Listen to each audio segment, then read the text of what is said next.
Bonjour, bienvenue à cette autre édition du séminaire. Aujourd'hui, on va parler de réduction spectrale de la dimension.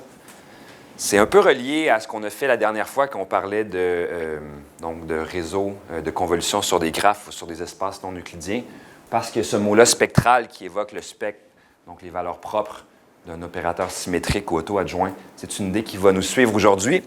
Mais avant de se rendre là, une chose à la fois, on va commencer avec une introduction sur ce qu'on appelle l'hypothèse de la variété. Donc, l'hypothèse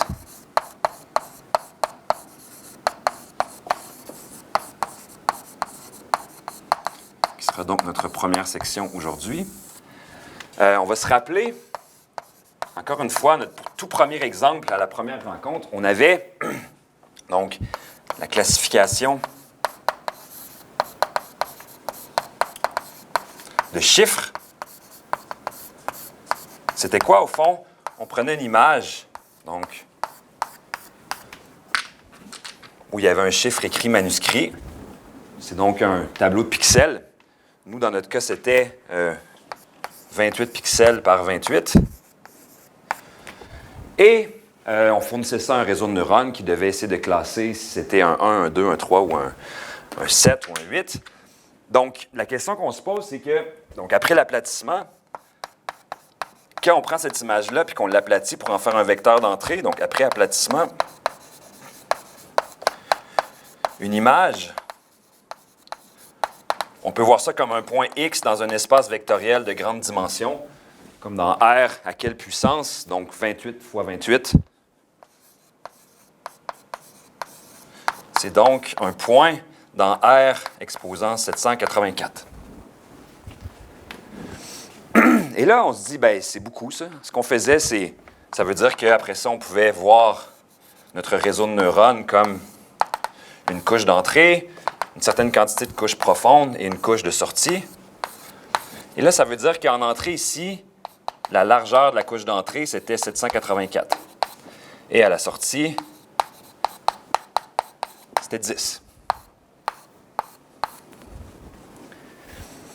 Bon, c'est ce qu'on a utilisé comme modélisation la première fois, mais donc on peut observer,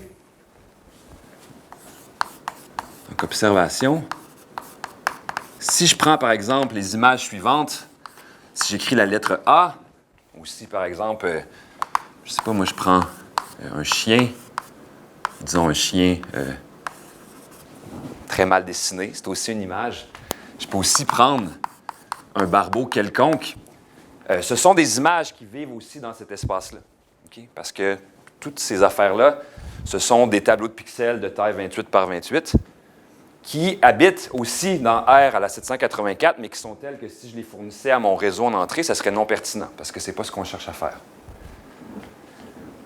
Donc, la question, c'est, est-ce qu'en réalité, les propriétés intrinsèques d'une image qui représente un chiffre manuscrit n'impliquent pas que la dimension de l'espace des images qui représentent un chiffre manuscrit est beaucoup plus petite que 784. Ce qui permettrait de diminuer la couche d'entrée, donc la complexité, le nombre d'hyperparamètres, ce genre de choses-là.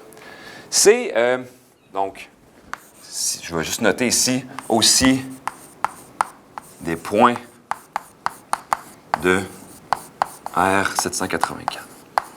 Si vous voulez penser à ça différemment, imaginez que vous prenez un point au hasard dans cet espace vectoriel-là.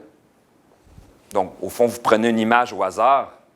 C'est quoi la probabilité, si vous voulez, que ça représente un chiffre manuscrit? Je pense qu'on peut tous s'entendre que c'est très petit. Et donc, évidemment, l'espace des chiffres écrits à la main est beaucoup plus petit que 784. C'est l'essentiel de ce qu'on appelle l'hypothèse de la variété, qui dit la chose suivante. Dit que les données d'entrée de haute dimension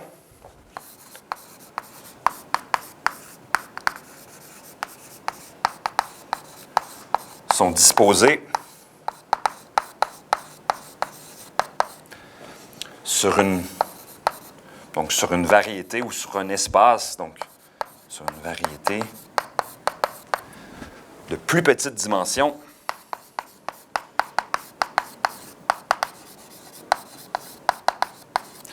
plongé dans l'espace de haute dimension.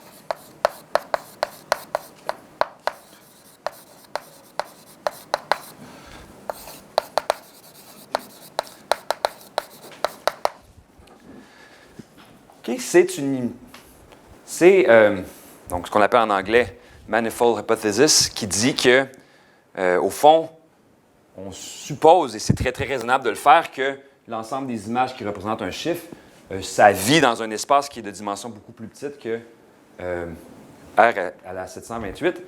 Quand on parle de variété, peut-être je peux faire un dessin pour représenter ce que je veux dire ici. Donc, exemple. Imaginons que j'ai R 728 ici. Donc ça, c'est... non, c'est pas 728, c'est 784. Hein. Ça ne change pas grand-chose, là, mais...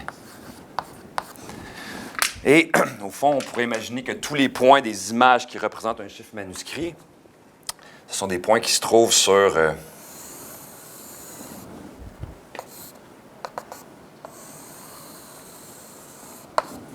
sur une espèce de surface comme ça.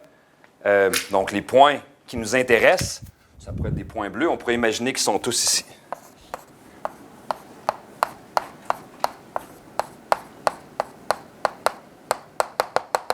Ainsi de suite. Okay. Donc, pour parler de ça plus en détail, notre première étape, ça va être de définir très rapidement ce qu'on veut dire par la notion de variété. Okay. Donc, on va faire un petit 5-10 minutes là-dessus rapidement.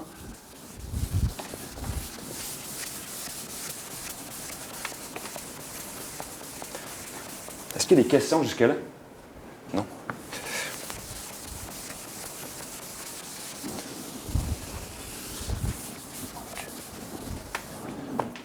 On va prendre, donc, section 1.2, une variété.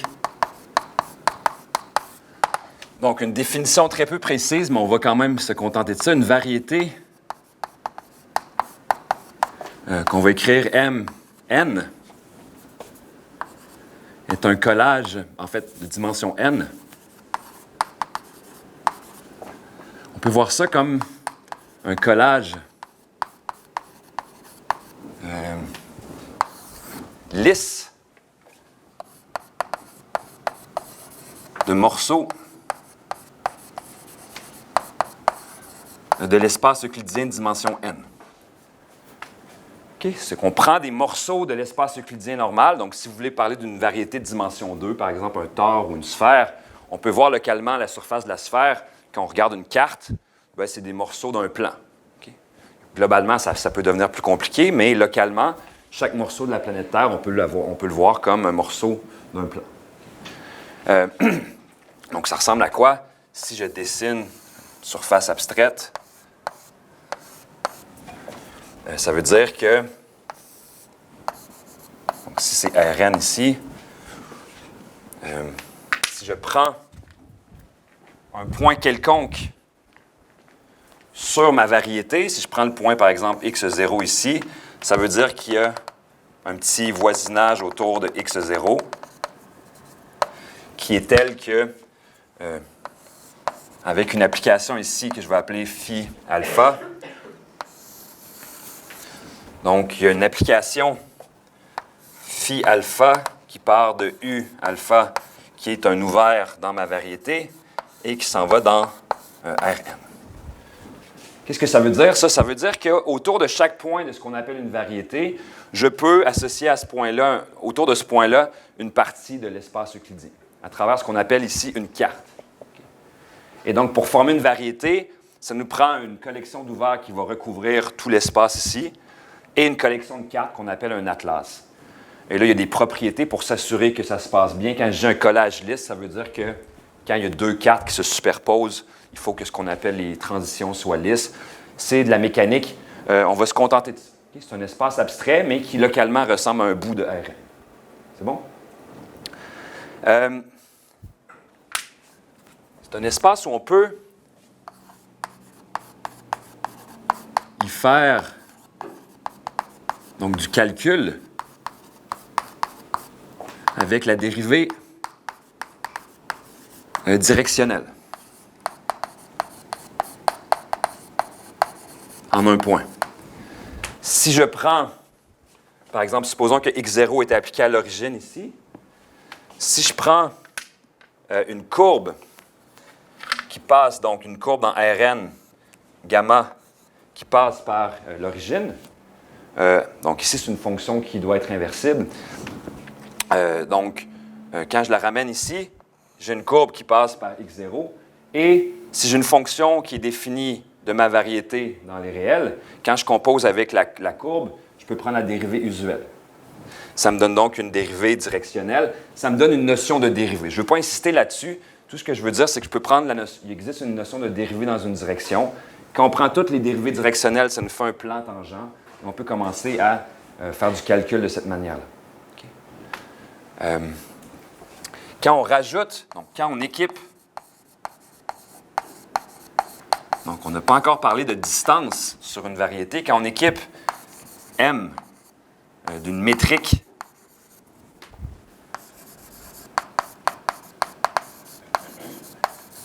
donc, ça devient une variété qu'on appelle riemannienne.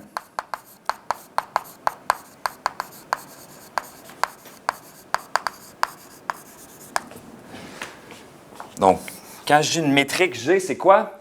C'est un appareil qui, à chaque point, peut prendre deux vecteurs tangents et prendre un produit scalaire. C'est comme un produit scalaire qui varie à chaque point. Okay? Et donc, à partir d'un produit scalaire, on peut avoir une notion de distance infinitésimale et à partir de ça, on peut transformer ceci en un espace métrique. Il y a une distance. Okay? Donc, une variété, ce n'est pas un sous-espace. Non, ce n'est pas un sous-espace, pas nécessairement. Je ne dis pas un espace métrique, mais on peut avoir une notion de distance entre deux points. Okay? Je vais dire G, c'est un produit scalaire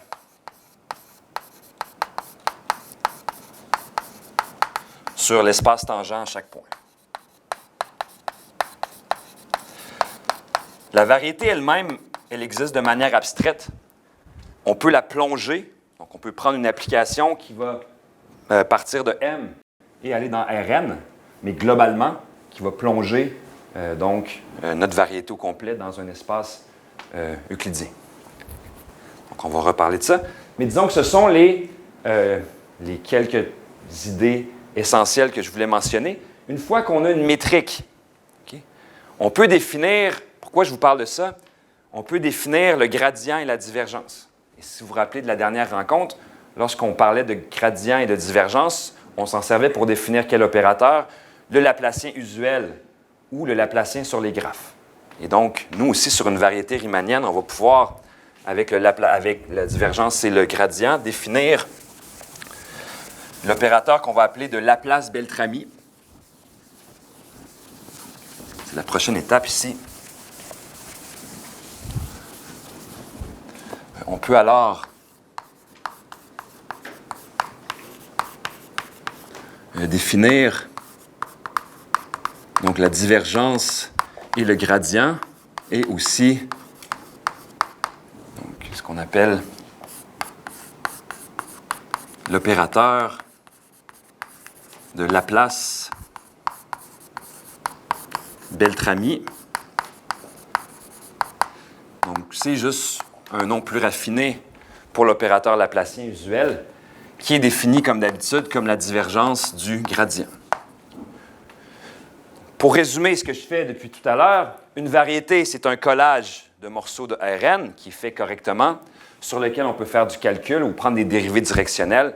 Quand je rajoute à ça une métrique, un produit scalaire qui se déplace de point en point, ça devient une variété riemannienne. Je peux définir la divergence et le gradient et faire ce qu'on fait, la généralisation de ce qu'on a fait la dernière fois, donc prendre un Laplacien. Okay? Donc, définir un Laplacien. Qui est un opérateur ici, encore une fois, qui est auto-adjoint, donc symétrique, si vous voulez. Ce qui veut dire qu'il va donner lieu, si la variété elle est compacte, à un ensemble de fonctions propres orthogonales et à des valeurs propres réelles. Okay? Donc, on considère le Laplacien comme un opérateur qui prend une fonction lisse définie sur la variété et qui la transforme Donc, on a, si je prends les fonctions propres phi lambda du Laplacien, donc l'ensemble de ces fonctions propres-là, c'est une base de L2 de la variété, et on a un spectre sigma du Laplacien qui est donc des valeurs propres. Cette fois-ci, on en a une infinité. C'est un spectre discret.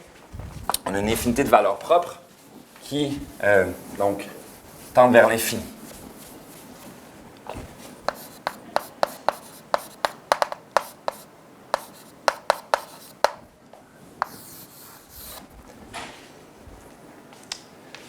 Je vous dis tout ça parce que ces fonctions propres-là, on peut s'en servir pour faire ce qu'on appelle un plongement.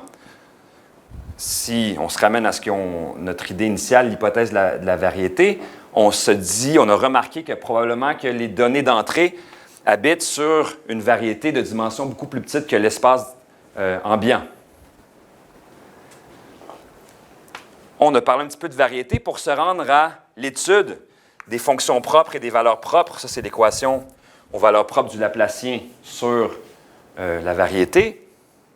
Ça crée une base de fonctions propres avec des valeurs propres associées. Donc, c'est l'équivalent en dimension infinie de ce qu'on a vu la semaine dernière avec les matrices symétriques. Bien, à partir de ces fonctions propres-là,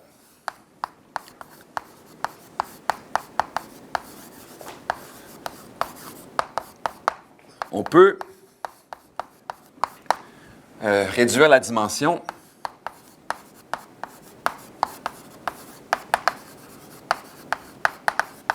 en considérant le plongement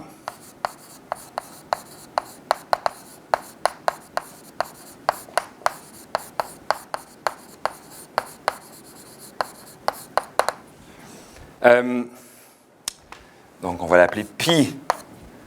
Donc, on va prendre m qui est plus petit que n. Donc, pi indice m, c'est une application qui va de la variété. Je vais prendre k pour ne pas me mélanger avec la. Donc, pi indice k, qui va de la variété dans R k. Okay? Je veux prendre à chaque point sur ma variété, je veux y associer un point dans l'espace euclidien de dimension k. Donc, je veux finalement k fonctions à valeur réelle. Quelle fonction je peux prendre? Les fonctions propres, elles sont définies sur la variété. J'ai une infinité de fonctions propres, elles sont orthogonales. Je peux prendre que la première coordonnée, ça va être la fonction propre évaluant x. La deuxième coordonnée, ça va être la fonction propre, la deuxième, et ainsi de suite. Okay? Les valeurs propres, on peut les ordonner en ordre croissant. On peut donc faire une liste de fonctions propres aussi, ce qui veut dire qu'à un point x ici, je vais associer le point dans l'espace euclidien de coordonnées phi1 de x, phi2 de x, jusqu'à phi indice k de x.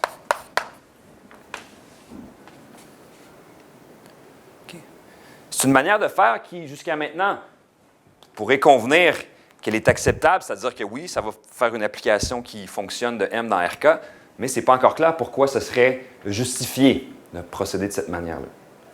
C'est-à-dire, est-ce que c'est juste assigner des nombres de manière un peu... Au fond, est-ce que je peux prendre une collection de K fonctions définies sur ma variété, puis faire la même chose? Pourquoi c'est plus efficace de le faire avec les fonctions propres? Bien, on se rappelle que les valeurs propres du Laplacien sur une variété, où on en a parlé dans le cas euclidien la semaine dernière, les valeurs propres, quand on connaît le spectre au complet, on connaît notamment le volume de la variété ou le volume du domaine sur lequel l'opérateur agit. On connaît aussi la dimension de la variété. On connaît aussi sa courbure scalaire totale. On connaît certaines choses quand on connaît le spectre. Et donc, ça suggère que les modes propres, donc la combinaison des valeurs propres et des fonctions propres, encodent quelque chose de particulier par rapport à cet espace-là sur lequel vivraient nos données d'entrée. Question? Comment tu choisis ton cas? Comment? Comment tu choisis combien de... C'est un choix. Ça, c'est un choix d'architecture. Ça, c'est pas clair si c'est une dimension 1, dimension 2. Si tu veux en prendre... Donc, dans une implémentation, il faudrait que ce soit un choix du créateur ou du designer. C'est bon pour ça? On va revenir à ça à la fin de l'exposé. L'important ici, c'est de se rappeler que, donc, sur une variété, si on suppose que nos données d'entrée habitent sur une variété, sur cette variété-là, on peut faire un peu l'équivalent de ce qu'on avait fait la dernière fois, c'est-à-dire développer un Laplacien, trouver des fonctions propres, des valeurs propres donc les fonctions propres qui sont une base de l'espace des fonctions de carré intégrable sur notre variété. Et on peut se servir de ces fonctions propres-là. Maintenant, c'est ce qui est particulier aujourd'hui, pour créer un plongement, pour prendre l'espace, donc la variété, et l'insérer dans un espace usuel de dimension K, où K, on l'imagine beaucoup plus petit que l'espace ambiant. C'est bon jusqu'à maintenant? OK, on va parler maintenant du problème de réduction de la dimension, mais en laissant de côté la partie spectrale, on y reviendra plus tard. Donc, dans le titre de l'exposé aujourd'hui, il y avait réduction de la dimension, mais il y avait aussi spectrale. On vient un petit peu d'aborder l'idée spectrale. On va conclure avec ça. Avant, je voudrais parler donc de la réduction de la dimension sous l'angle de l'analyse en composantes principales. Donc, analyse en composantes principales.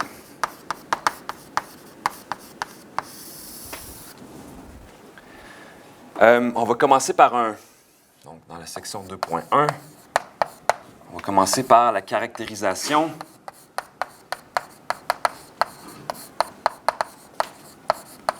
variationnelle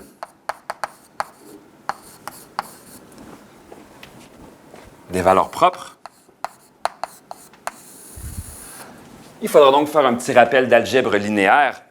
Donc, si on prend A qui est égal à A transposé, une matrice symétrique,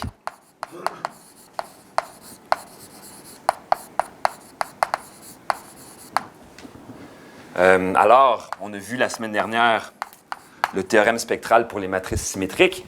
Il existe une base que je vais appeler phi, donc constituée de phi 1 jusqu'à phi n, donc une base orthonormale de vecteurs propres.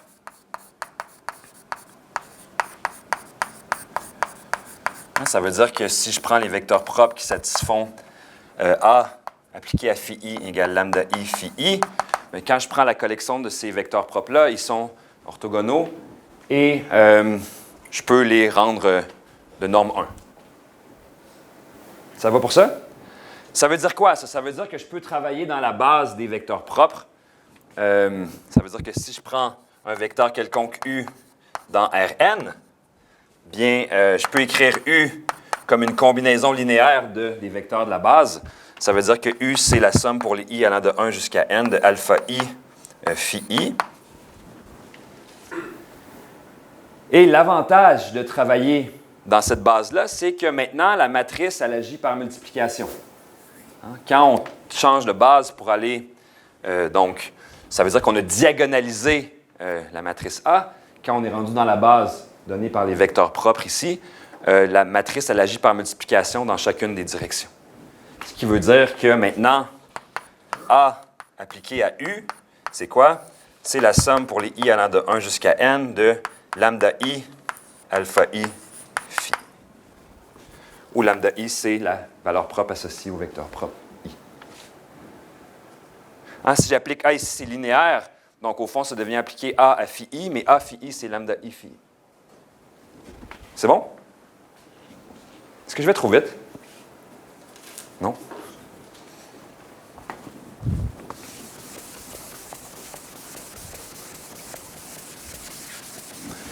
OK, pourquoi on parle de ça? On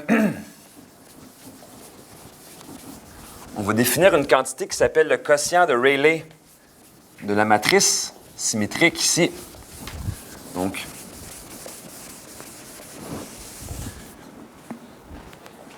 le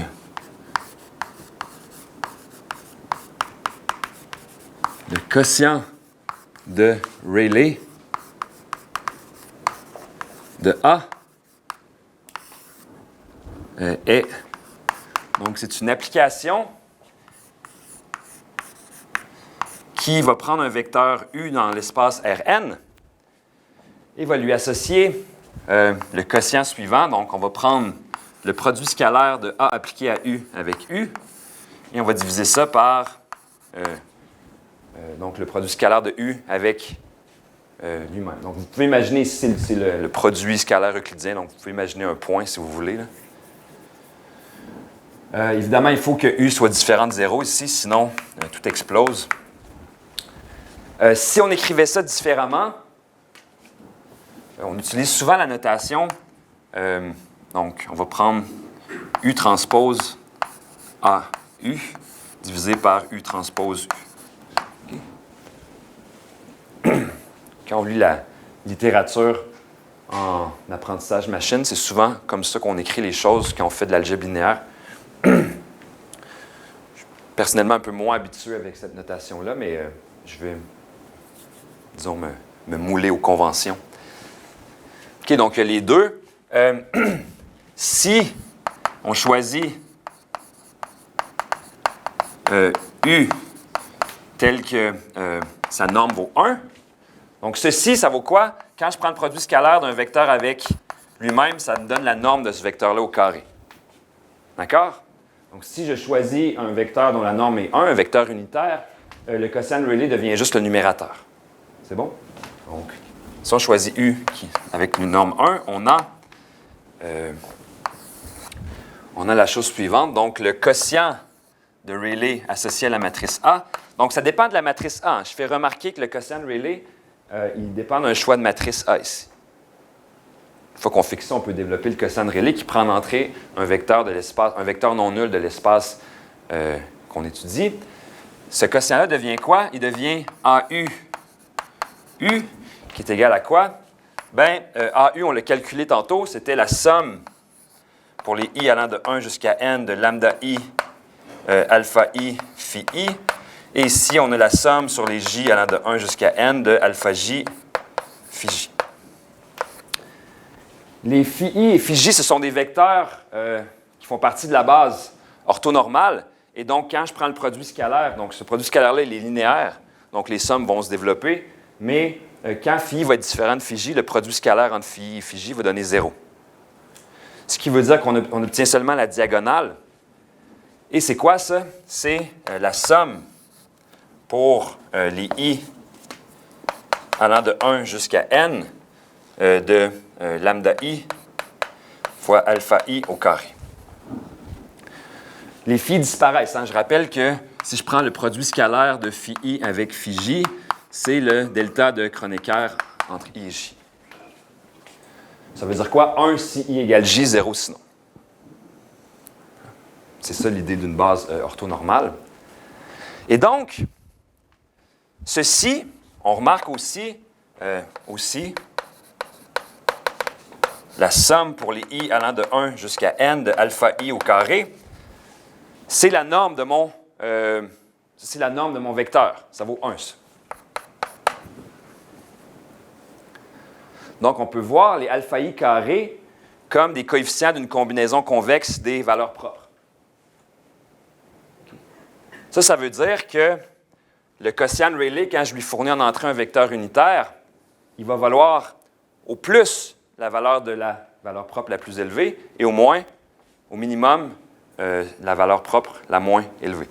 Ce que je veux dire, c'est que la valeur maximale du quotient de Rayleigh, ça va être quand tous les alpha i valent 0 sauf alpha n qui vaut 1.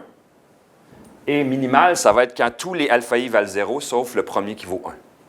Et toutes les valeurs autres vont être entre les deux. Okay? C'est une combinaison convexe.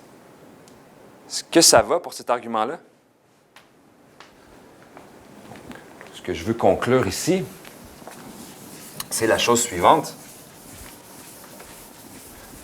On va redire ça. Donc, si je considère l'arg max, donc pour tous les U, donc tous les U tels que la norme de U vaut 1 du quotient de Rayleigh de ma matrice A de U, ça veut dire quoi? Je veux dire, parmi tous les vecteurs de Rn, dont la norme vaut 1, quel est celui qui va rendre maximal le quotient de Rayleigh? Quel est le vecteur qui va rendre maximal cette quantité-là? On vient de le dire, il faut que tous les alpha i soient 0, sauf le dernier. Okay? Parce que les valeurs propres, on n'oublie pas qu'on les a classées comme ça. 0 plus petit que lambda 1. Donc, lambda n est plus grand ou égal aux autres valeurs propres. Donc, ceci est maximal quand seulement le dernier coefficient vaut 1.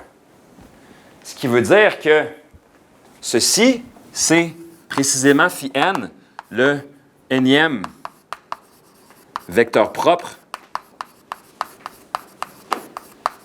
de la matrice A. Et de manière analogue, si je prends l'argument min, donc sur les U tels que la norme de U vaut 1, du quotient de Rayleigh associé à U, ce sera phi 1, donc le premier vecteur propre, ou si vous voulez, le vecteur propre associé à lambda 1.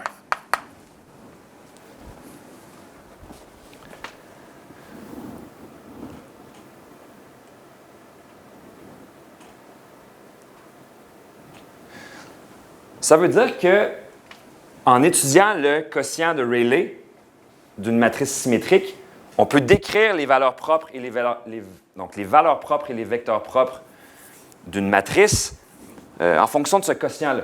Okay? Ce qu'on appelle la caractérisation variationnelle. On pourrait aussi caractériser toutes les autres valeurs propres et tous les autres vecteurs propres de la même manière. Il faut imposer des conditions supplémentaires.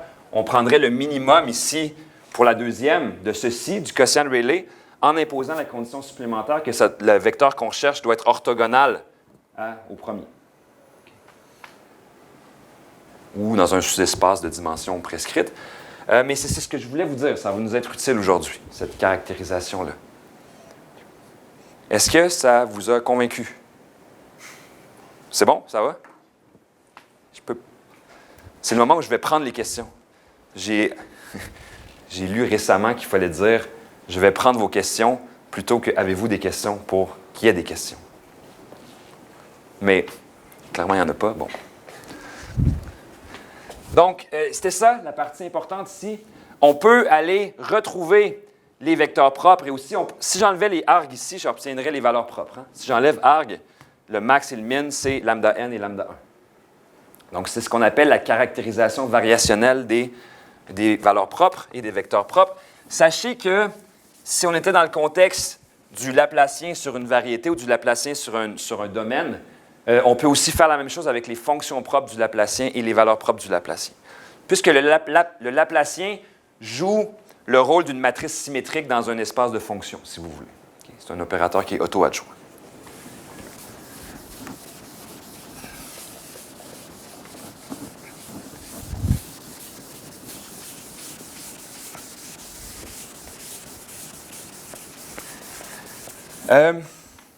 Donc, je rappelle qu'on était dans la section où on parlait d'analyse en composantes principales. C'était un préambule, ça va, j'espère, nous servir.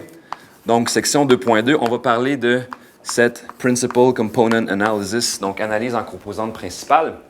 On va considérer donc un nuage de points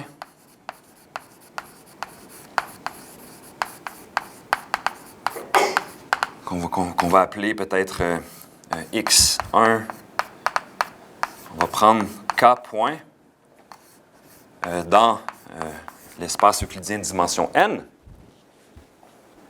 Et sans perte de généralité, on suppose que le centre de masse du nuage de points, c'est l'origine. Donc le centre de masse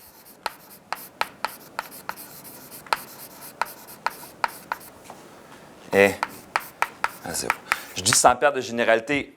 En général, ce n'est pas vrai, mais pour ce qu'on s'apprête à faire ici, ça ne changera pas. Okay? Donc, on imagine que j'ai mon espace Rn. Et là, j'ai un tas de points et que le centre de masse est à l'origine. Donc, ça veut dire que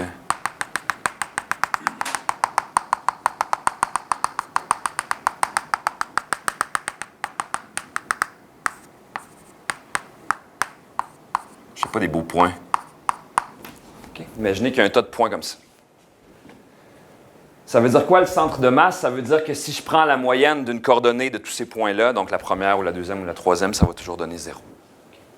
J'aime vraiment pas mon nuage de points, mais en tout cas. Et là, la question qu'on se pose, c'est... Je ne les ferai pas tous, là, mais... Donc, la question... Quelle est la direction, donc on va dire unitaire, je vais l'appeler W tilde, le long de laquelle, donc qui maximise, donc le long de laquelle la variance est maximale.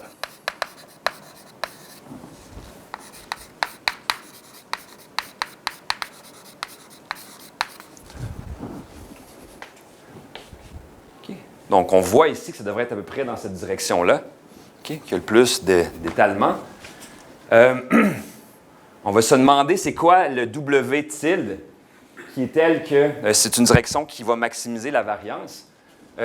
Comment on va formaliser ça? On se rappelle que si je prends le produit scalaire entre U et V, en fait, géométriquement, c'est si j'ai U ici et que j'ai V ici, le produit scalaire, ça va être donc la longueur de la projection. Okay. Donc, la longueur signée de la projection, si le vecteur était de l'autre côté, j'aurais un signe négatif, mais en prenant le carré, on va se débarrasser de ça.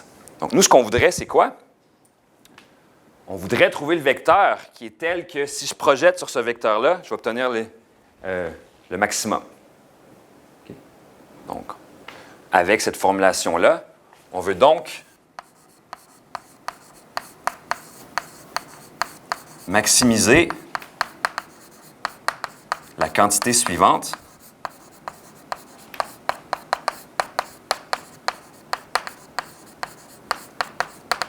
Donc, on veut maximiser. Je vais sommer sur tous les points que j'ai. Donc, les points, je les ai... j'en ai combien? J'en ai jusqu'à K. Donc, je vais prendre la somme pour les points allant de 1 jusqu'à K. Et pour me débarrasser du problème qu'il peut y avoir des cancellations de signes, et on parle de variance, donc je vais prendre le produit scalaire de W avec, en fait, je vais prendre XI, donc le IM point produit scalaire avec W au carré.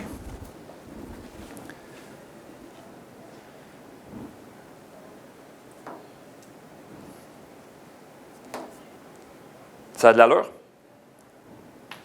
Si je pose la matrice X, qui est la matrice dont chacune des rangées est un de mes points, donc un de mes vecteurs qui représente mon point de mon nuage de points, donc j'en ai combien? J'en ai K. Donc, je construis une matrice dont chacune des rangées, j'ai K rangées et j'ai N colonnes.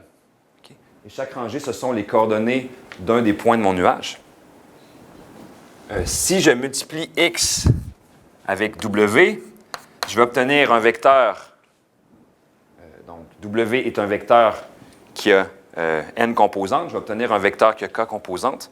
Et les K composantes, chacune, on les obtient en prenant le produit scalaire suivant, en prenant X1. Donc, la multiplication matricielle composante par composante, c'est le produit scalaire de l'argument avec la rangée. Okay, ça fait ceci, donc jusqu'à XK. D'accord?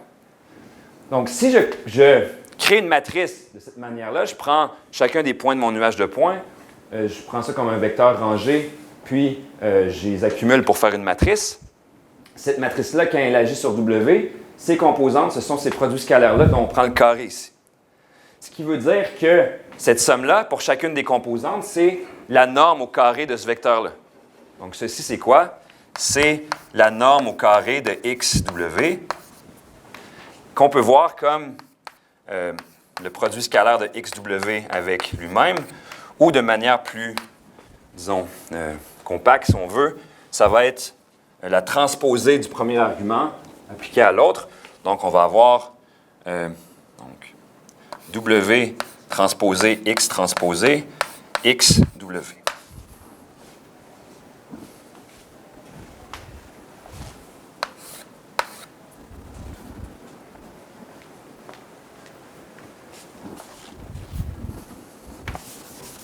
Est-ce que ça va jusque-là? Oui. OK. Ben, on remarque la matrice qui est au milieu ici de cette expression-là. Si je prends X transposé X et que je prends la transposée de ça, les propriétés de la transposée font que ça, c'est égal à quoi? C'est égal à... Donc, j'applique la transposée sur cet élément-là, multiplié par la transposée de la transposée qui est donc la matrice initiale. Donc, cette matrice-là, c'est une matrice carrée qui est symétrique. OK? Donc, on a que XTX est symétrique.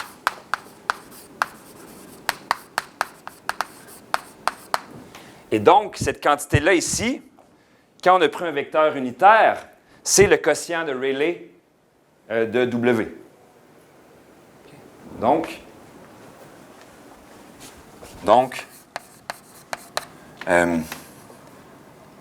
on cherche W tilde qui minimise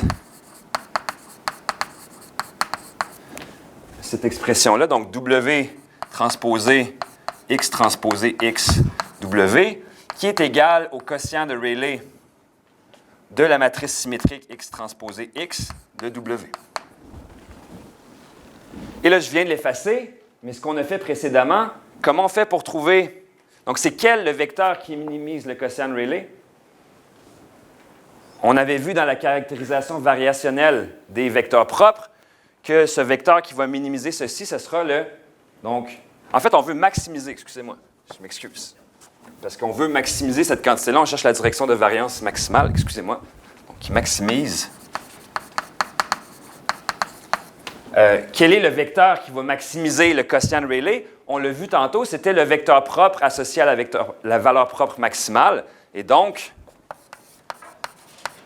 W tilde, c'est l'argument qui va maximiser sur tous les W de norme 1, ce quotient de Rayleigh-là, de X transposé X. Ça, c'est une matrice carrée obtenue avec le nuage de points de W. C'est donc le vecteur propre, donc le nème vecteur propre de X transpose X. Et donc, pour trouver la direction de variance maximale, ce qu'on appelle la composante principale, il s'agit simplement de former une matrice symétrique avec les coordonnées de notre nuage de points et de calculer ces vecteurs propres et de prendre le vecteur propre associé à la valeur propre maximale. Ce qui fait qu'on obtiendrait quelque chose comme ça ici. Okay? Je rappelle qu'ici, on a pris des vecteurs unitaires, on n'a pas pris, donc dans un contexte plus statistique, on ne normaliserait pas. Okay? Ça pourrait légitimer le fait de simplement calculer les vecteurs propres sans les normaliser. Donc là, on aurait une distance qui est plus raisonnable. Mais pour ce qui nous intéresse ici, je rappelle que notre but, c'est de réduire la dimension. Donc, on peut répéter l'opération. On peut répéter l'opération et trouver, disons, M, composante principale.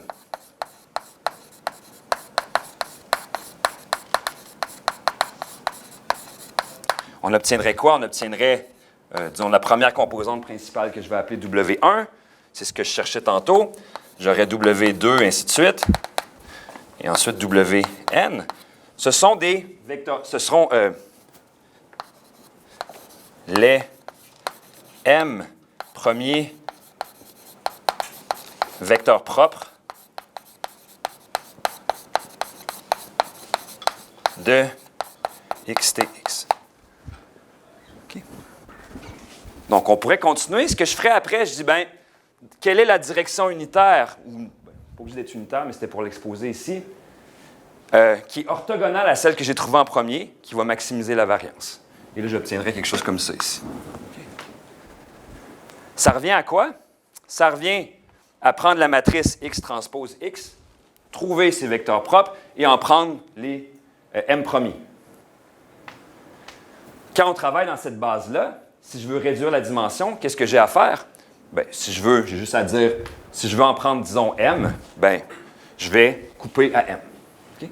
Je n'ai qu'à travailler dans cette base-là, qui est donnée par les vecteurs propres de ma matrice symétrique obtenue par le nuage de points, et je peux réduire la dimension. Ça revient à quoi, finalement? Ça revient à dire, je vais projeter dans le sous-espace engendré par M vecteurs propres, et donc, ça va être un plongement qui va minimiser d'une certaine manière l'erreur. Donc, c'est une manière de réduire la dimension.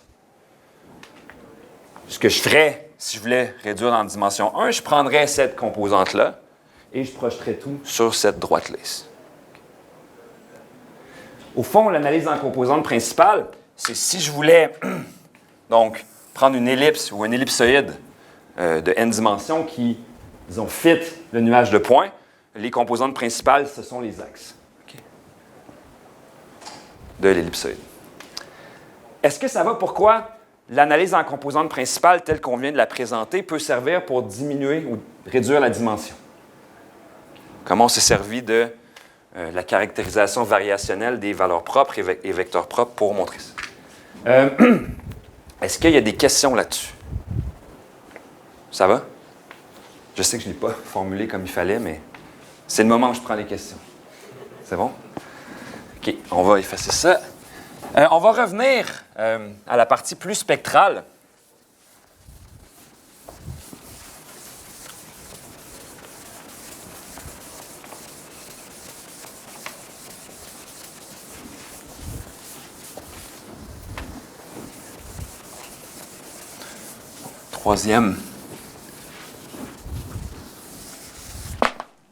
Troisième section de l'exposé.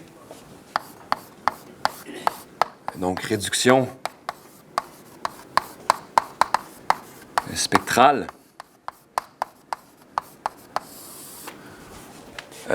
Donc, on a vu comment réduire la dimension via l'analyse en composantes principales. Maintenant, on va voir une technique qui est différente, mais qui connecte avec ce dont on a discuté au début de l'exposé.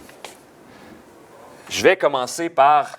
Donc, on va commencer par un exemple qui illustre naturellement l'idée plus générale dont on discutera après. Donc, juste faire un exemple. Donc, supposons que j'ai 4 points dans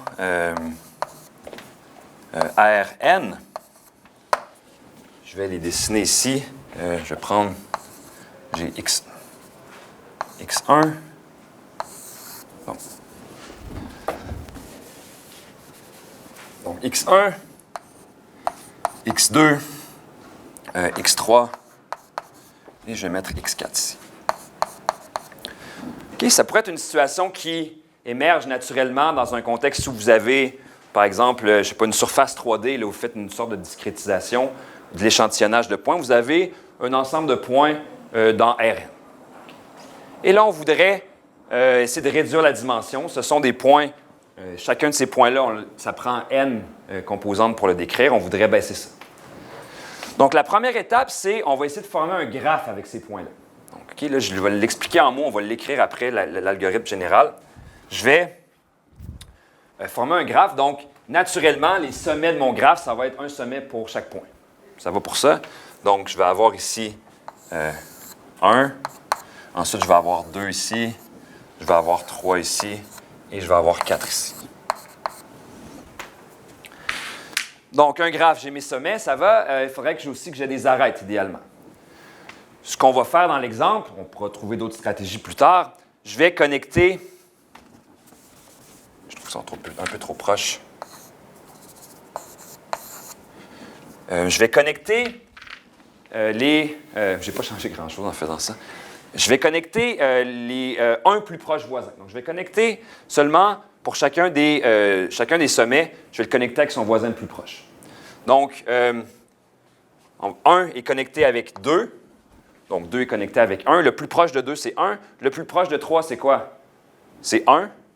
Ça paraît plus loin, ça devrait être ça. 1. Et le plus proche de 4, c'est 1.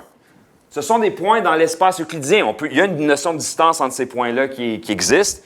Et donc, je peux dire, oui, la distance entre x4 et x1, c'est la plus petite de toutes les distances avec les autres.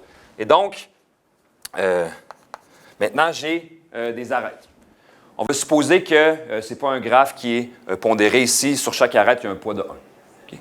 Ce qui veut dire qu'on a quoi? On a une matrice donc adjacente de poids qui vaut la chose suivante.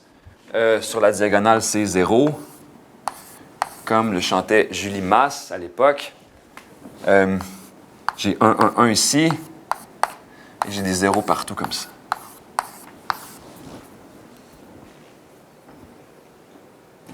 Et on a aussi la matrice des degrés. La matrice D, c'est la matrice diagonale obtenue en prenant le degré de chacun des sommets, degré de 1 jusqu'à degré 4. Okay. Donc, le degré de 1 va être 3 et les autres vont avoir un degré 1. Au fond, je pourrais l'écrire juste comme la diagonale de 3, 1, 1. C'est bon pour ça? Je peux former donc le G laplacien, comme on avait vu donc le graphe laplacien la dernière fois.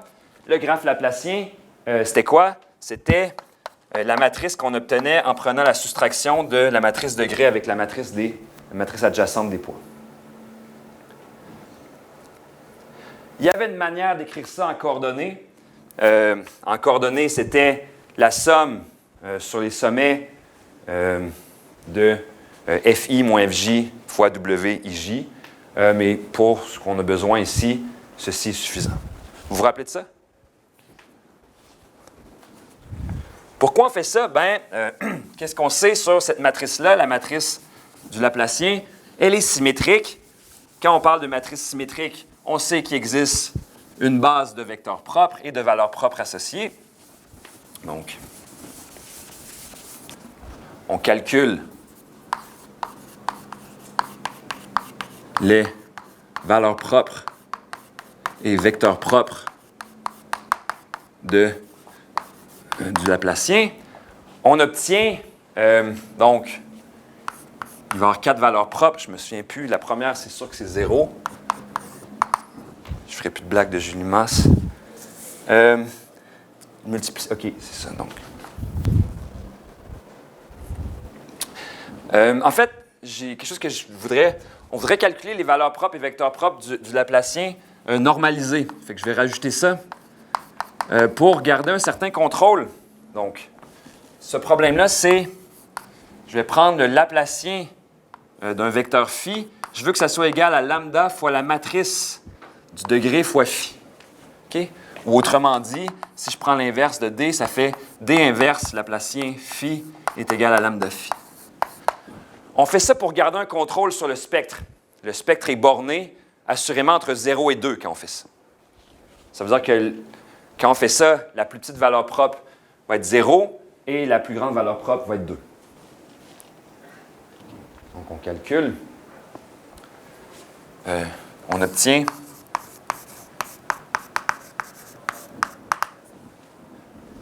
des fois, ça s'appelle généraliser aussi. Donc, cette variante-là du problème aux valeurs propres. La semaine dernière, nous, on n'avait pas utilisé le produit avec la matrice de degrés ici. Ça fonctionnerait aussi. Donc, on obtient les valeurs propres suivantes. Lambda 1 vaut 0. En fait, je vais appeler la valeur propre associée au vecteur propre constant 0. Lambda 1 égale lambda 2, ça vaut 1. Et lambda 3 vaut 2.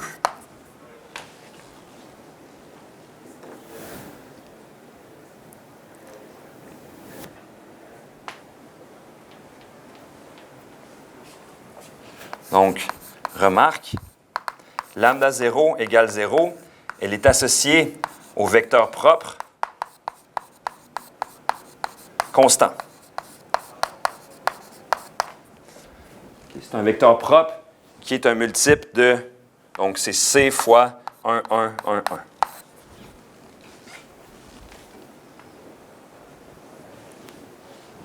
Quand je prends un vecteur propre constant sur un... Donc, ça veut dire une fonction qui, à chaque sommet, prend exactement la même valeur, qui n'a aucune variation. Quand je prends le Laplacien de ça, si vous prenez le Laplacien dans usuel d'une fonction constante, ça donne 0. OK? Donc, c'est la valeur propre 0. Je le remarque parce que pour les besoins de notre cause, on ne voudra pas utiliser ce vecteur propre-là. Okay? Il n'y a aucune variation, il ne nous sert pas vraiment.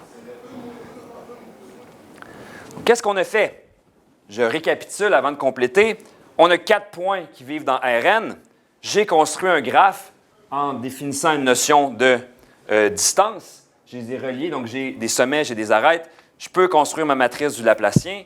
Je solutionne ce problème de valeur propre généralisée-là avec le Laplacien. J'obtiens les valeurs propres suivantes. Avec, évidemment, j'aurai des vecteurs propres. Donc, on peut maintenant, je rappelle que notre but, c'est de réduire la dimension. On peut passer... Donc, on peut passer de R4 à R en utilisant phi1, le premier vecteur propre non nul. Okay, phi1, c'est le vecteur propre associé à lambda 1. Donc, phi1 ici, c'est quoi? C'est un vecteur qui aura 4 composantes réelles. Les 4 composantes, c'est 0, moins 3, 1 et 2. Donc, c'est 0, moins 3, 1 et 2.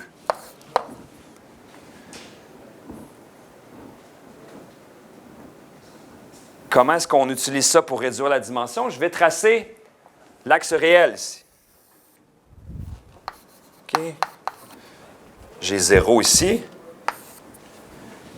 Mon but, c'est de prendre chacun de ces points-là dans Rn et dans l'exemple qu'on utilise, de leur associer à chacun une valeur réelle. Donc, passer de R4 à R.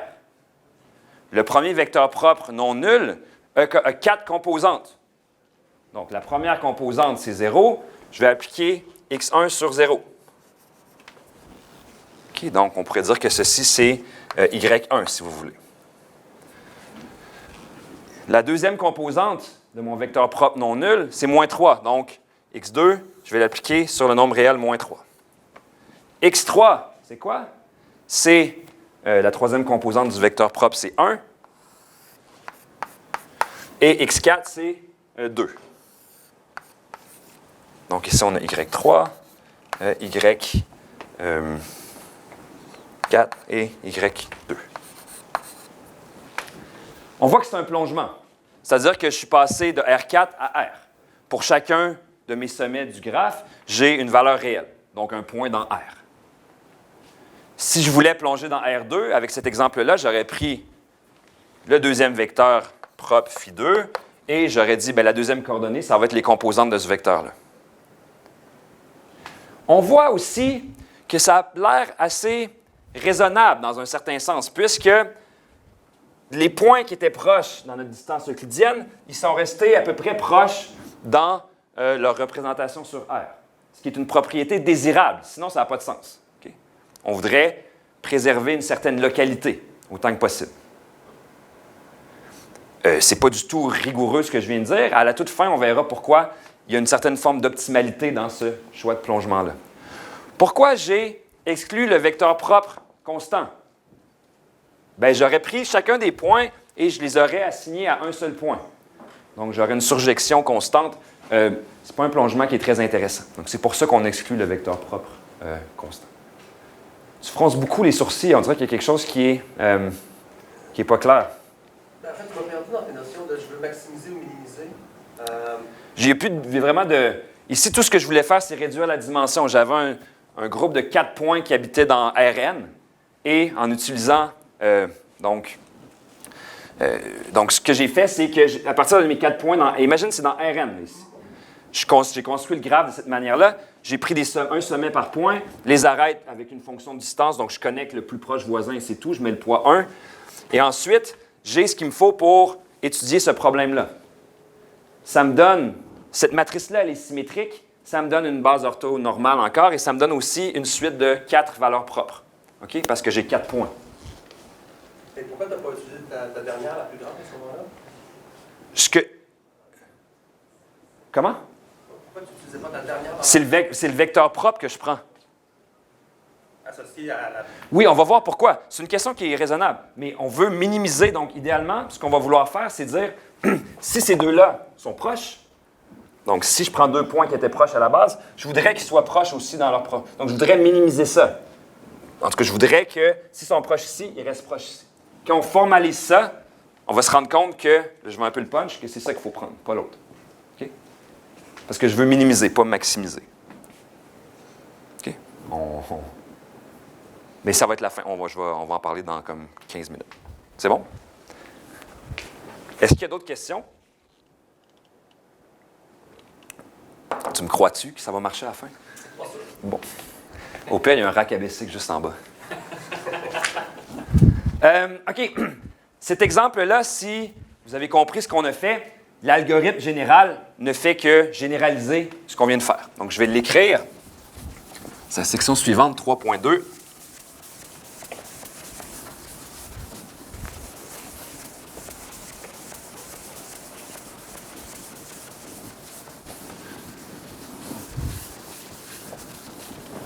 Section 3.2, c'est ce qu'on appelle l'algorithme. L'algorithme de Belkin-Niagi. C'est tiré d'un article qui a été très célèbre, publié en 2003. Donc, on commence. On a des points x1 jusqu'à... On avait k points, donc k valait 4 dans notre exemple précédent, donc on prend k points dans Rn. Donc notre but, ça va être de construire un graphe. Donc construire un graphe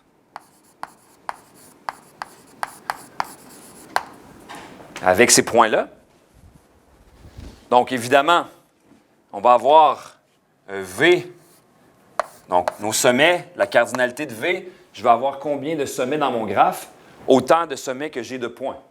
Okay, donc ici, je vais avoir V égale K. Donc, la première étape, c'est choisir une fonction distance. Donc, on doit choisir une fonction distance. Parce que quand on a une fonction de distance, il y a cette idée-là qu'on peut relier avec une arête des sommets qui sont proches. Okay? Pour relier les sommets qui sont proches. Donc, typiquement, il y a 2 choix ici de fonction de distance. Qu'est-ce qu'on a fait, nous? On a laissé faire, on s'est juste dit les plus proches voisins, on va les relier ensemble. Donc, on peut prendre les n plus proches voisins. Une autre option, c'est, donc nous, dans ce qu'on avait fait, on avait pris simplement, on connectait un sommet avec son plus proche voisin. On peut aussi dire, si je fixe un certain seuil epsilon plus grand que 0, on peut dire qu'on connecte ou on relie xi et xj si xi moins xj est plus petit qu'epsilon. Donc, on a ces points-là, ils sont dans Rn. On peut mesurer la distance entre les deux, entre chaque paire de points. Et donc, si je prends un point xi, je prends une boule de rayon epsilon autour de ce point-là, je vais le connecter avec tous les points qui sont dans cette boule-là. Il y a des avantages et des désavantages à chacune de ces approches-là. Notamment, clairement, celle-ci prend plus en compte la géométrie des points. Par contre, ça peut éventuellement, si j'ai des points dans mon nuage de points qui sont isolés, ça peut mener à des graphes qui sont non connexes. Tandis qu'ici, avec le 1 plus proche voisin ou n plus proche voisin, je n'ai pas le choix de les connecter. Donc, cette approche-là tient davantage en compte de la géométrie des points, tandis que, mais peut peut-être créer un graphe qui n'est pas connexe, tandis qu'ici, on tient peut-être un peu moins compte de la géométrie, mais on s'assure de la connexité. Ce que tu appelles connexe, c'est que. C'est ça la notion? Moi, ce que j'appelle connexe, c'est ce qu'il y a un. Donc, Tout le monde a la voie, tout le monde est connecté. tout le monde est connecté. C'est pas ça le terme exact? Tu as des chemins pour aller partout. C'est la sorte de composante connexe, mais c'est pas important. Oui, c'est ce que je veux dire. Attends, mais des n fois plus proches. Comme tu as fait tout à l'heure, Oui. tu n'étais pas sûr d'avoir quelque chose de connexe. Ben oui. Ah non, c'est vrai. J'aurais pu avoir quelque chose comme ça. C'est ce que je veux dire par connexe, mais c'est vrai qu'avec ça. Donc, je vais retirer ce que je viens de dire. Parce qu'avec cette approche-là, ça se peut aussi qu'on ait quelque chose qui est non connexe. Donc, finalement. Mais tu n'as jamais de sommet isolé, par exemple. Exact. C'est peut-être.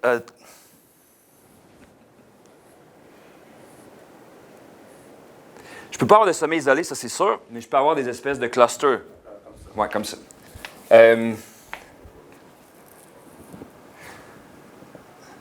Je pense que, disons, ma compréhension de l'affaire, ça suit davantage la géométrie, disons, intrinsèque du nuage de points. Et ce que j'avais lu là-dessus, disons en pratique, là, je n'ai pas énormément pratiqué là-dessus, je pense que quand tu fais ça, il y a beaucoup plus de déconnexion, OK? En moyenne, si on veut, que quand tu fais ceci. Mais effectivement, ce que j'avais dit était faux. Tu peux avoir quelque chose qui est non connexe avec cette approche-là.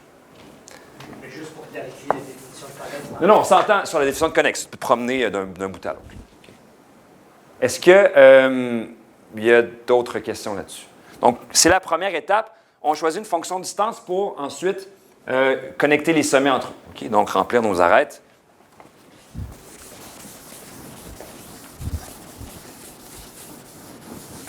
La deuxième étape, c'est d'assigner des poids. Quand on a relié, donc, la deuxième étape, ça va être assignation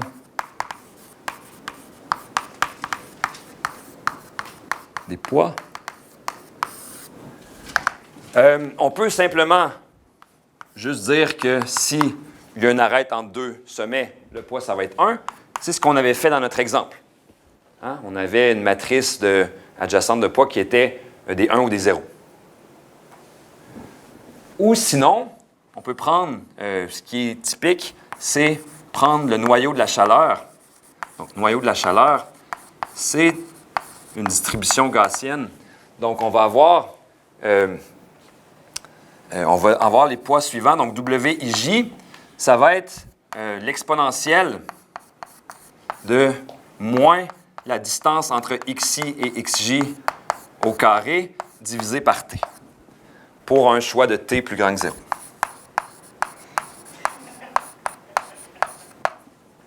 Donc ici, ces poids-là vont encoder davantage la notion de proximité entre deux sommets. Okay. Plus les points sont proches, plus les poids sont élevés.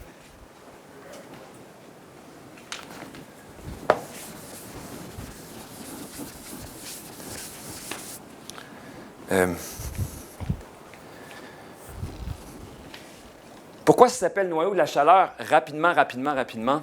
Donc, un petit aparté sur l'équation de la chaleur. Donc, l'équation de la chaleur, si je prends une fonction qui donne la température à un point X et au temps T, donc C, en fait, XT, c'est un point dans, disons, un espace physique oméga, et le paramètre T, c'est du temps, donc c'est R+. L'équation de la chaleur, elle dit quoi? Comment est-ce que la chaleur se propage dans un milieu homogène, isotropique, donc de manière égale dans toutes les directions et à chaque point? C'est la loi du refroidissement de Newton. Ça dit que le taux de variation de la température en un point il est proportionnel à quoi? À la différence entre la température à ce point-là exactement et la moyenne autour de ce point-là. Okay? Si la moyenne fait vraiment, vraiment plus chaud qu'un point autour, la température la variation va être plus grande. S'il y a des bouts chauds, des bouts froids autour, bien, il va y avoir moins de variation. Donc, la variation en un point, c'est la dérivée partielle par rapport à t de u, doit être égale à la différence entre la fonction à un point et sa moyenne sur une boule autour de ce point-là. C'est le Laplacien de la fonction en u. Ça, c'est l'équation de la chaleur. Et on a une condition initiale qui dit qu'au temps zéro, c'est la distribution initiale de la chaleur. Si on prend l'équation de la chaleur dans Rn, donc ça veut dire dans tout l'espace de dimension n, le noyau de la chaleur, donc noyau de la chaleur, c'est la fonction qu'on peut appeler par k de t de x, y, donnée par l'expression suivante. Donc, on a 1 sur 4 pi t à la n sur 2 fois l'exponentielle de moins la norme entre x, donc la distance entre x et y sur 4t. Donc, vous reconnaissez que ceci ressemble au carré, ceci ressemble à ceci.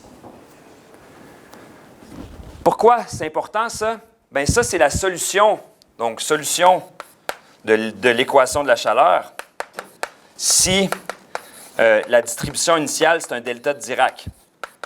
Ça veut dire qu'on imagine une source infinie de chaleur placée en un point Y au temps zéro, et là, la diffusion s'installe ou s'active.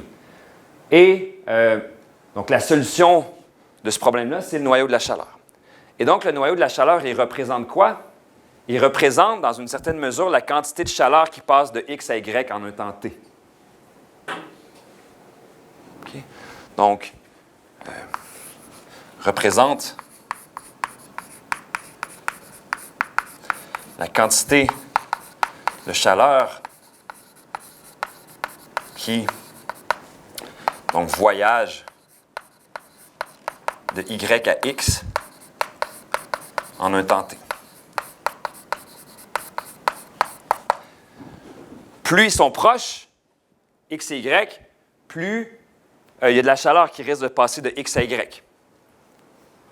Et donc, si on se ramène à notre idée de graphe, donc notre problème de réduction de la dimension, d'assigner des poids avec cette quantité-là, c'est une certaine mesure de la proximité entre deux points. Okay. Est-ce que ça va pour le petit aparté sur l'équation de la chaleur? Donc, c'est les deux stratégies. Je rappelle ce qu'on est en train de faire. On a un nuage de points dans Rn. On essaie de construire un graphe pondéré. J'ai choisi une fonction de distance pour faire mes arêtes. J'ai mis des poids. J'ai donc maintenant ce qu'il me faut pour construire mon Laplacien. Parce que j'ai mes poids, je peux trouver la matrice W des poids. J'ai la matrice des degrés. J'ai mon Laplacien. Donc, ça nous amène à la troisième étape, qui est la dernière aussi. Qu'est-ce qu'on a fait une fois qu'on avait construit notre graphe dans l'exemple initial? Bien, on avait calculé les modes propres, donc les vecteurs et valeurs propres généralisés du Laplacien. Donc, c'est la troisième étape. Donc, on calcule les modes propres de Laplacien. Donc, c'est la matrice degrés moins la matrice des poids. On obtient donc quelque chose du type Laplacien de phi i est égal à lambda i d phi i. Et là, on obtient quoi? Une liste de... on obtient... donc des valeurs propres qui sont bornées entre 0 et 2. Donc 0 qui va être égal à lambda 0, plus petit ou égal à lambda 1, plus petit, jusqu'à lambda indice n-1. Et des vecteurs propres associés. Donc, on va avoir phi 0, phi 1, jusqu'à mon dernier vecteur propre, phi indice n-1.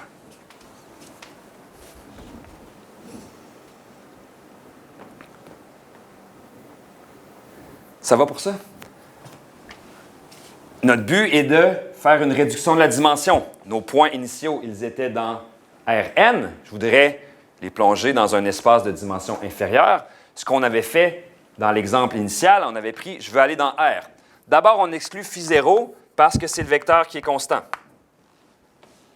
Donc, pour un choix de K plus petit que, ou disons M plus petit que N, on peut réduire la dimension en prenant le plongement, donc pi indice M, qui part de Rn dans Rm et qui prend un point x, donc qui prend un point en fait xi, qui est dans ma liste de points initiale. Je prends un point xi, qu'est-ce que je vais faire? Je veux créer un vecteur qui a m composantes. Je vais donc choisir m vecteurs propres ici et je vais les évaluer en i. Je vais avoir donc phi1 de i, phi2 de i, jusqu'à phi m de i.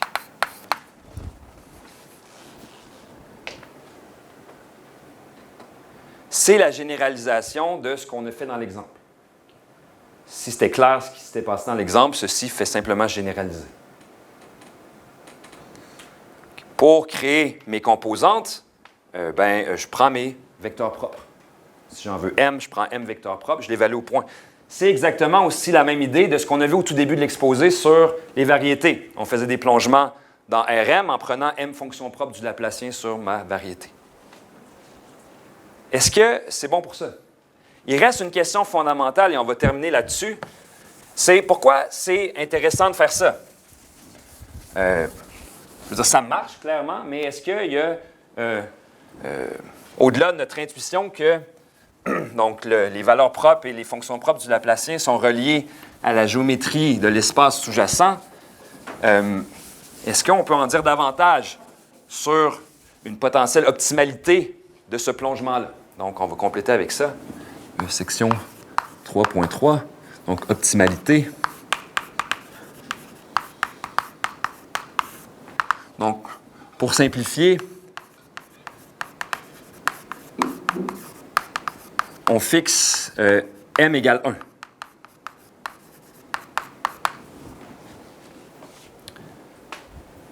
Avant que j'embarque là-dedans, est-ce qu'il y avait des questions là-dessus? C'est correct? Donc, pour simplifier, on fixe m égale 1.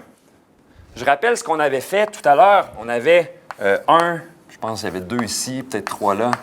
Il y avait 4 là. Et pour chacun des points, on avait appliqué à 1, donc on va appeler ça y1, à 2, y2, à 3, il y avait peut-être y3 ici, puis y4. Je ne suis pas sûr que c'était ça, là, mais on avait, donc à partir de nos sommets, à chaque sommet associé une valeur réelle. Nous, ce qu'on voudrait, c'est trouver une fonction, disons, d'erreur qui nous pénalise quand est-ce qu'elle va nous pénaliser, cette fonction-là? Elle va nous pénaliser si, quand deux sommets étaient proches dans le graphe, les deux points Y associés sont loin. Okay. Donc, on pose C de Y, ça va être notre fonction d'erreur. Donc, on considère un graphe G avec donc n sommets et Y dans Rn, le vecteur de plongement associé. Donc, Y dans Rn, le plongement associé.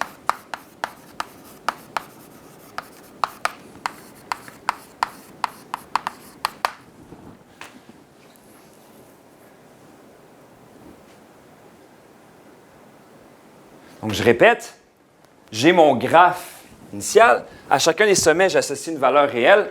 Je veux être pénalisé lorsque deux sommets sont proches. Donc, quand deux sommets sont proches, ça veut dire que le poids WJ, il est grand. Donc, je vais être pénalisé quand ceci est grand et que la distance entre les Y associés et les grands. Donc, quand ceci est grand, ça veut dire que les sommets sont proches. Okay. Un poids fort entre les deux, ça veut dire qu'ils sont proches.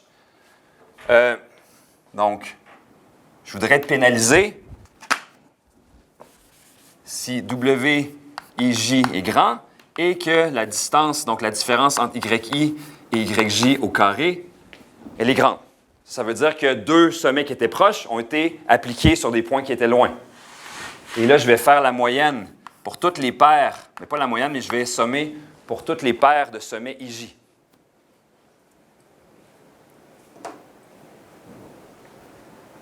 Donc ici, ça c'est les sommets qui sont proches. Et ce terme-là ici, les images plongées éloignées. Qu'est-ce qu'on veut faire avec cette fonction-là? On veut trouver le Y qui minimise. On cherche donc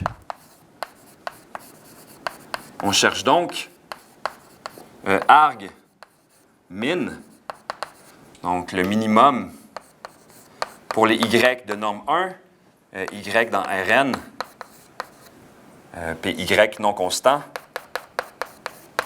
de C de Y. Hein? Le plongement optimal, c'est celui qui va minimiser cette erreur-là.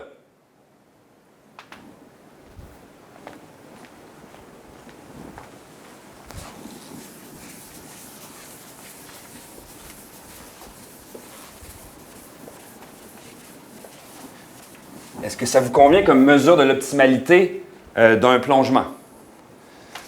Moi, ça me convient. Et là, vous voyez peut-être où je veux en venir avec ça, avec cette écriture-là. Juste une remarque, pourquoi je demande de normalisation à 1? Bien, c'est parce que sinon, je peux prendre des Y qui deviennent très, très près de 0 et minimiser ceci. Okay? Donc, j'ai besoin d'un facteur de normalisation. Pourquoi je veux éviter les Y qui sont constants? Si Y est constant, ça veut dire que chaque YI, YJ est pareil. Ceci vaut 0. Okay? On minimise de manière artificielle. Ça revient à exclure le vecteur propre constant. Okay? Donc, on veut minimiser cette fonction-là. Je vais donc simplement remarquer, donc, on considère, si je prends, donc W, en fait, si je prends D, Y, D, c'est quoi cette matrice-là? C'est la matrice diagonale des degrés. Okay? Donc, la matrice diagonale des degrés, D, c'est quoi? Donc, chaque élément de la diagonale, c'est la somme pour les J allant de 1 jusqu'à N de WIJ. Okay? Donc, ici, ça va être W1, ainsi de suite. Okay? C'est ça les éléments de cette matrice-là, la matrice degré.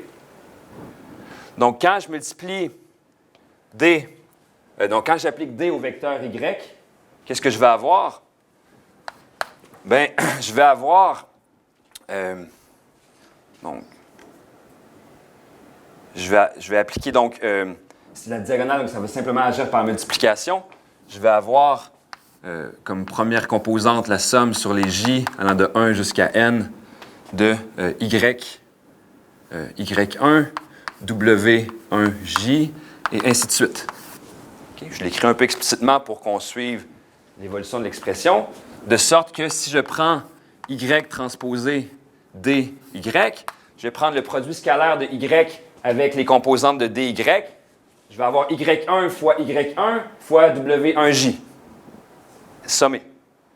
De sorte que quand je vais sommer ça sur tous les I de celui-là, je vais avoir la somme sur les IJ de Y1, de YI au carré, WIJ.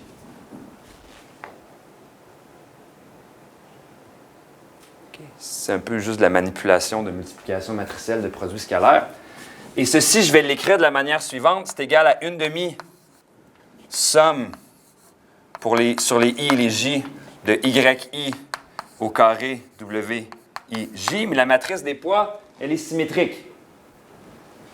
Donc, ça, c'est égal, je peux aussi écrire ça comme 1/2 somme sur les I et les J de YJ au carré WIJ. Donc, Y transpose dy, c'est égal à 1 demi cette somme plus 1 demi cette somme. C'est bon? Je vais faire quelque chose d'à peu près similaire. Donc, si je prends W, qui est la matrice, donc que je vais exprimer comme W1, donc j'ai des rangées comme ça, W2 jusqu'à Wn. Ça veut dire que si j'applique W à Y, j'obtiens quoi? J'obtiens produit scalaire de W1 avec Y jusqu'à Wn avec Y, donc transpose. Et si je prends Y transposé WY, bien ça, c'est une somme sur les J des composantes des rangées de ma matrice W avec Y. Donc, quand je multiplie par Y transpose, je vais finir par sommer sur les I et les J, YI, YJ, excusez-moi, YI, YJ, W indice IJ.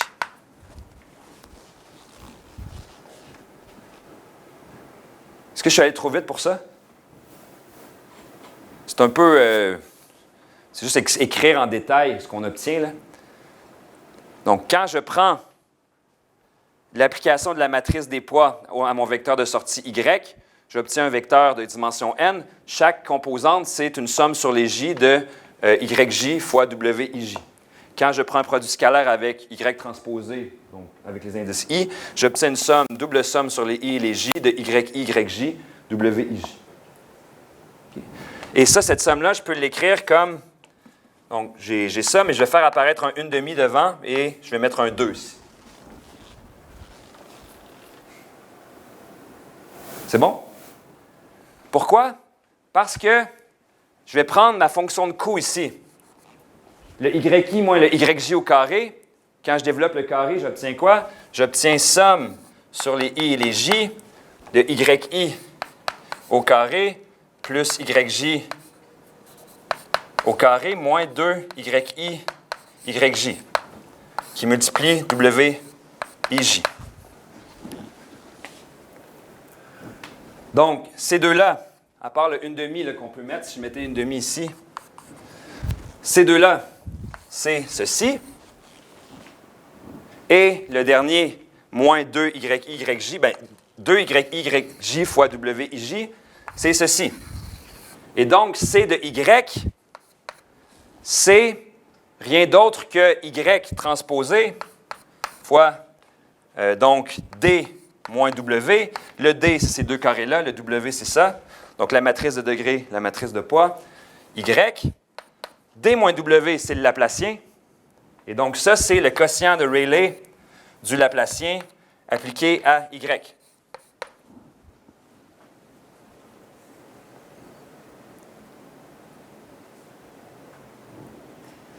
Okay, la fonction d'erreur qu'on a posée naturellement en voulant pénaliser lorsque deux sommets proches sont appliqués sur des points qui sont loin, on l'a posée comme ça.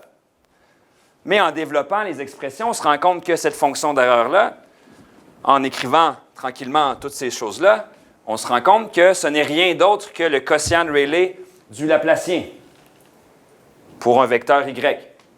On veut minimiser, donc on veut minimiser la fonction d'erreur, mais la fonction d'erreur, c'est le quotient de Rayleigh. Qu'est-ce qui minimise le quotient de Rayleigh? Donc, c'est une matrice symétrique. Elle a des vecteurs propres. On a vu plus tôt, avec la caractérisation variationnelle, que ce qui minimisait ce quotient de Rayleigh-là, c'était le premier vecteur propre. Donc, le vecteur propre associé à la première valeur propre non nulle, ce qui vient de justifier la notion d'optimalité de plongement de l'algorithme de Belkin et Niaghi. Celui qu'on a fait donc dans l'exemple, celui qu'on a généralisé dans la section précédente. Et donc, ça devrait répondre à ton interrogation. C'est pour ça qu'on prend le premier et non le dernier. C'est bon? Je vais m'arrêter là-dessus. Je ne sais pas s'il y a des questions. Ça va? Donc, oui, Anis? Je me pose des questions sur l'application de ça, sur les problèmes qui sont purement géométriques. Par exemple, l'analyse de sentiments. L'analyse de? De sentiments. prends un texte, tu Ouais. veux savoir si, par exemple, c'est un commentaire positif, négatif ou neutre.